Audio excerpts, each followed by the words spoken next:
बिस्मिल्लाहिर्रहमानिर्रहीम। Welcome back to the YouTube channel physical education with Shakeel.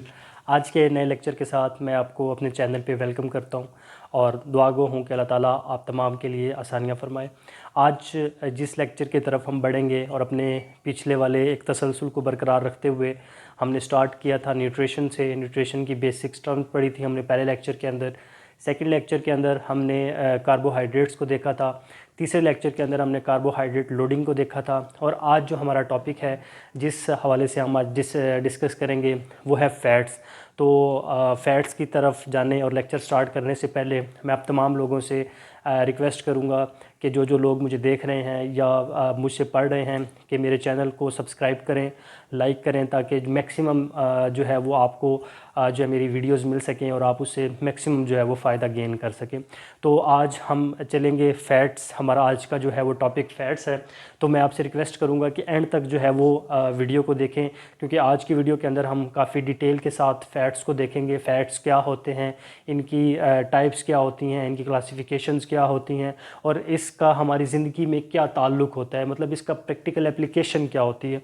जो सबसे ज़रूरी बात होती है वो होती है कि हम किसी भी जो है वो नॉलेज को या किसी भी चीज़ को हम प्रैक्टिकली किस तरह से अप्लाई करते हैं। तो आज मैं आपको वो भी बताऊंगा कि किस तरह से जो है वो फ़ैट्स हमारी ज़िंदगी में प्रैक्टिकली अप्लाई होती है, कितनी इंपॉर्टेंस की हामिल होती है, कितनी हमारे लिए डेंजरस होती है।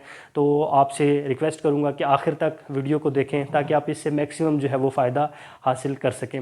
तो फ़ैट्स हमारे पास क्या होते हैं, हमने पहले लेक्चर के अंदर पढ़ा था कि हमारी बॉडी को 3 बेसिक न्यूट्रिएंट्स हैं जो एनर्जी प्रोवाइड करते हैं, जिसमें हमने पढ़ा था कार्बोहाइड्रेट्स होते हैं, हमारे पास फ़ैट्स होते हैं और हमारे पास प्रोटीन्स होते हैं। तो ये हमारे पास सेकंड नंबर पे जो आज हम स्टार्ट कर रहे हैं ये है फ़ैट।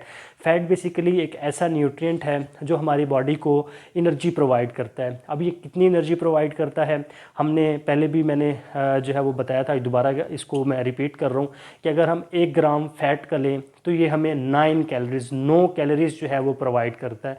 सो दैट्स वाई कि जब हम कार्बोहाइड्रेट का 1 ग्राम 4 कैलोरीज़, प्रोटीन का 1 ग्राम 4 कैलोरीज़, लेकिन फ़ैट्स का 1 ग्राम हमें 9 कैलोरीज़ दे रहा है। इट्स मीन कि इसकी जो न्यूट्रिशनल वैल्यू है as compare to protein and carbohydrates ये बहुत ज़्यादा डबल है, ठीक है, डबल से भी ज़्यादा है। तो इसलिए हमें जो है वो अक्सर व बेशतर ये सुनने को मिलता है कि फ़ैट्स का जो है वो कम इस्तेमाल करना चाहिए, फ़ैट्स को जो है वो कम से कम जो है वो उसका इस्तेमाल किया जाए। क्योंकि ये फिर हमारी बॉडी में इसके नेगेटिव इफ़ेक्ट्स आना शुरू हो जाते हैं। तो ये जो हमारे पास फ़ैट्स होते हैं इसके स्ट्रक्चर के हवाले से सबसे पहले बात करते हैं कि इसका स्ट्रक्चर किस तरह का होता है। तो फ़ैट्स का जो बेसिकली स्ट्रक्चर होता है वो इस तरह से होता है जैसे हमने लास्ट लेक्चर के अंदर देखा था, carbon, hydrogen and oxygen ions आपस में इंटरलिंक करते हैं तो कार्बोहाइड्रेट्स बनते हैं। वेरी सिमिलर इसका भी स्ट्रक्चर जो है, फ़ैट्स का स्ट्रक्चर भी सिमिलर होता है कार्बोहाइड्रेट्स की तरह। इनका स्ट्रक्चर भी कार्बन, हाइड्रोजन और ऑक्सीजन आयंस के मिलने की वजह से जो है वो बनता है और जब ये मिल जाते हैं तो फिर ये फ़ैट्स बन जाते हैं। अब वहाँ पे जो हमारे कार्बोहाइड्रेट्स थे वो शुगर्स थे या सैकराइड्स थे या उसको हम जो है वो कार्बोहाइड्रेट्स कहते हैं। तो ये बेसिकली फैटी एसिड्स जो होते हैं, फैटी एसिड्स आपस में मिलते हैं तो फैटी एसिड्स के मिलने की वजह से फ़ैट्स बनते हैं। अब आगे चलते हैं और इसमें देखते हैं कि हमारे लिए प्रैक्टिकल एप्लीकेशन किस तरह से होती है, ये कितनी जो है ना वो हमें मिकदार इसकी लेनी चाहिए। तो एक मुहतात अंदाजे के मुताबिक हमें रोज़ाना की बुनियाद पर अगर हम 100% खुराक इस्तेमाल कर रहे हैं तो उस खुराक में से 15 से 20% जो है हमें वो फ़ैट इस्तेमाल करनी चाहिए। हमारी जो खुराक है, हमारी जो डाइट है, उसका 15 से 20% हिस्सा जो है वो फ़ैट्स पे मुश्तमिल होना चाहिए। अब ये सवाल आता है कि अगर हम फ़ैट्स इस्तेमाल करेंगे तो इसका फ़ायदा क्या होगा, इसका जो है वो हमारी बॉडी पे क्या इफ़ेक्ट होता है।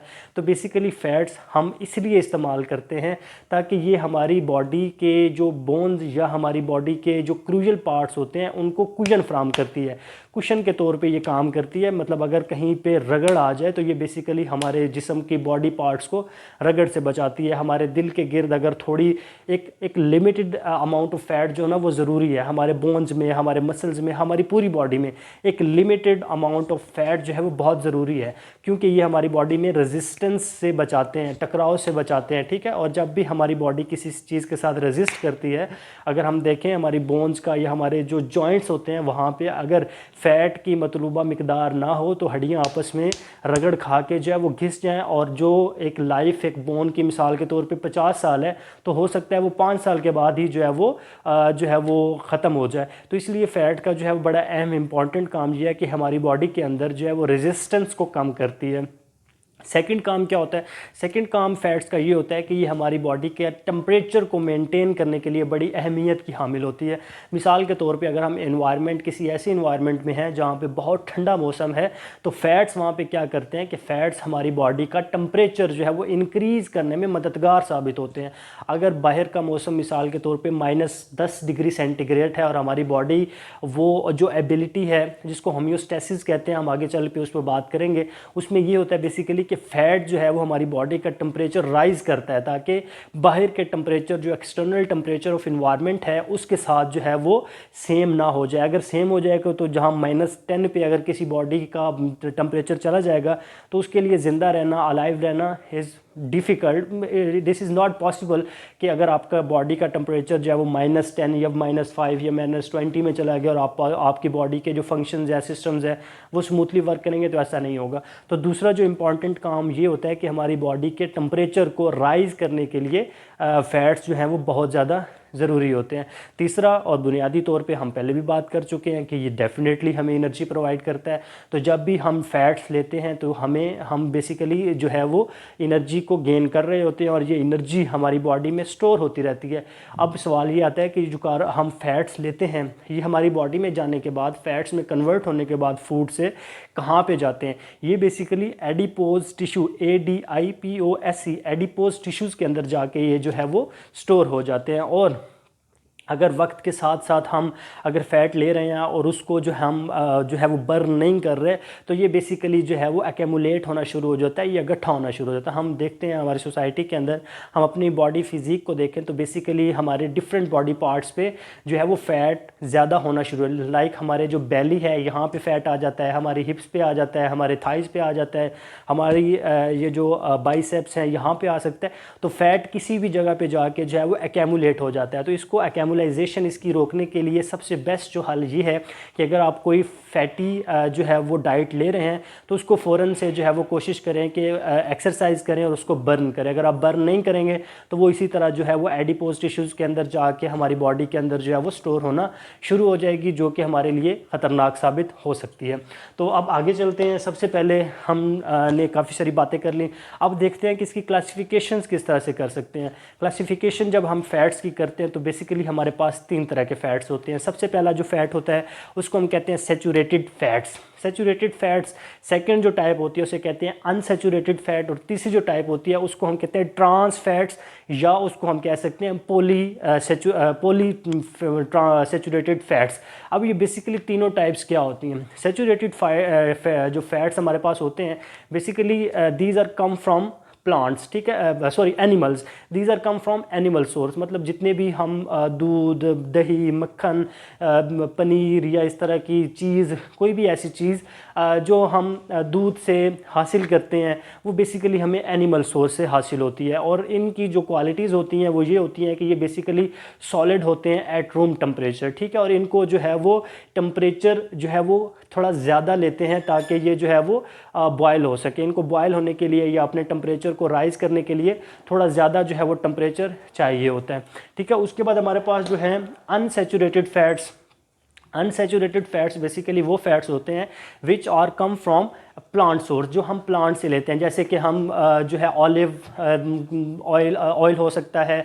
इसके अलावा और भी डिफरेंट चीज़ें होती हैं जो हम प्लांट से हासिल करते हैं, जैसे दालें हो गई। अगर कोई दालों में अगर कोई फ़ैट होता है, बेसिकली दालों में प्रोटीन होता है, लेकिन अगर कोई ऐसी चीज़ है जो हम प्लांट से ले रहे हैं उसमें फ़ैट है तो बेसिकली अनसैचुरेटेड फ़ैट होगा। अब क्वेश्चन ये आता है कि सैचुरेटेड फ़ैट और अनसैचुरेटेड फ़ैट में से जो है हमारी बॉडी के लिए जो है वो अच्छा कौन सा है? मतलब अगर आप नॉर्मल एक्सेसिव में जाएंगे तो दोनों ख़तरनाक है, लेकिन अगर आप नॉर्मल अमाउंट में ले रहे हैं तो नॉर्मल अमाउंट में लेने के बाद अनसैचुरेटेड फ़ैट जो है इनका ज़्यादा पॉजिटिव जो है इफ़ेक्ट होता है हमारी बॉडी के ऊपर। मतलब ये ज़्यादा बेहतर तरीके से जो है हमारी बॉडी पे वर्कआउट करते हैं और हमें जो है वो फ़ायदा पहुंचाते हैं। अब आ जाते हैं तीसरी टाइप पे जो हमारे पास होती है ट्रांस फैट्स या पॉलीसैचुरेटेड फ़ैट। ट्रांस फैट्स या पॉलीसैचुरेटेड फ़ैट्स हम उन फैट्स को कहते हैं जो बेसिकली जो है वो प्रोसेस होके आते हैं। जैसे हमारी बेकरी के जितने आइटम्स हैं, हमारी बेकरीज़ के अंदर जो इस्तेमाल की जाने वाली केक्स हो गई, पेस्ट्रीज़ हो गई, बिस्किट्स हो गए, जाए, हमारी मतलब जितनी भी हमारी आइटम्स होती हैं जो हमारी प्रोसेस होके आती हैं थ्रू फैक्ट्री या किसी भी जो है वो फैक्ट्री से होके और फिर उससे प्रोसेस होके आई, ठीक है, वो तमाम तर उनको हम कहते हैं ट्रांस फैट्स। अब अगर हम इन तीनों का जो है वो एक कंपैरिजन करें और इन तीनों में देखें कि सबसे ज़्यादा डेंजरस कौन सी होती है, तो सबसे ज़्यादा जो डेंजरस या ख़तरनाक होती है हमारे लिए वो होती है हमारे लिए ट्रांस फैट्स, जो कि हम प्रोसेस होके आती हैं। सेकंड नंबर पे हमारे पास आ जाती है सैचुरेटेड फैट, हमारे लिए जो डेंजरस होती है, जो लीस्ट डेंजरस होती है हमारी बॉडी के लिए और जो इंपॉर्टेंट भी होती हैं वो होती हैं अनसैचुरेटेड फैट्स। तो यहाँ तक हमने जो है वो फैट्स को देखा, फैट्स के फंक्शंस को देखा, फैट्स की जो है वो थोड़ी क्लासिफिकेशंस को देखा, और उसके बाद हमने ये तीन जो है वो क्लासिफिकेशंस दी। और अब आखिर में हमारे पास आ जाता है types of fats. Types of fats हमारे पास जो है वो कितने तरह का होता है? टाइप्स ऑफ फैट्स हमारे पास तीन तरह के होते हैं। सबसे पहले को हम कहते हैं ट्राइग्लिसराइड्स, सेकंड वाले को हम कहते हैं फास्फोलिपिड्स, और तीसरे जो होते हैं उनको कहते हैं स्ट्रोल्स।